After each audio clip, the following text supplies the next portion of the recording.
Good morning friend, সবাই কেমন আছো? সিম্পল হাউস ওয়াইফ জয়ন্তী চ্যানেলে সবাই স্বাগত।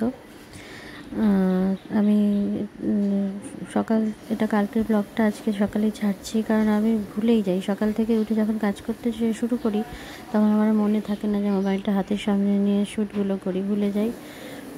তো কালকে সকাল থেকে শুরু করতে পারিনি। হট করে যখন রান্না বসিয়েছি তখন মনে পড়েছে আমার তো ব্লগ শ্যুট করা হচ্ছে না, এবার তাই শুরু করে দিলাম। রান্নাবান্না করে কিছু ঘরটার গোছালাম, তারপরে একটু রান্না করার পর ঘরটার গুছিয়ে খাওয়া দাওয়া করে ঘর গুছালাম, গুছিয়ে আবার রান্না করতে গেলাম। মানে একবারে করি না, প্রথমে একটুখানি রান্না টান্না করে আবার করি। একবার সকালে হয়ে যায় সকালের খাবার। যে সবজিগুলোর প্রয়োজন হয় সেগুলো বাইরে বের করি, সকালবেলা কাটা হয়ে গেলে আবার সেগুলোকে ফ্রিজে ভরে দিই।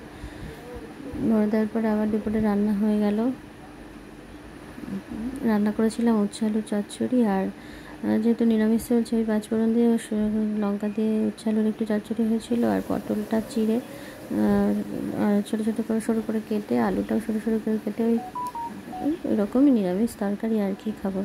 তবে রান্নাগুলো বেশ ভালোই হচ্ছে। নিরামিষ হলে কি আর নিজের রান্না বলে না, রান্না এরকম নিরামিষ রান্না হলে আর আমিষের প্রয়োজন হয় না। রান্নাবান্না সেরে তারপর আর কি স্নান টান করে বসেছিলাম। তারপরে দুপুরের খাওয়া দাওয়ার পালা, সেগুলো আর শ্যুট করা হয়নি। আসলে আমি মোবাইল নিতেই ভুলে যাই, যে শ্যুট করবো সেটা মনে থাকে না।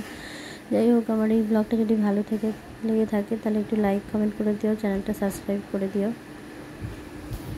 স্নান করে এসেছি, এখন ঘরের সমস্ত জানলাগুলোই বন্ধ, কারণ এই দুপুরবেলা কোনো জানলা খুলে রাখা সম্ভব হয় না, প্রচুর রোদ ঢুকে।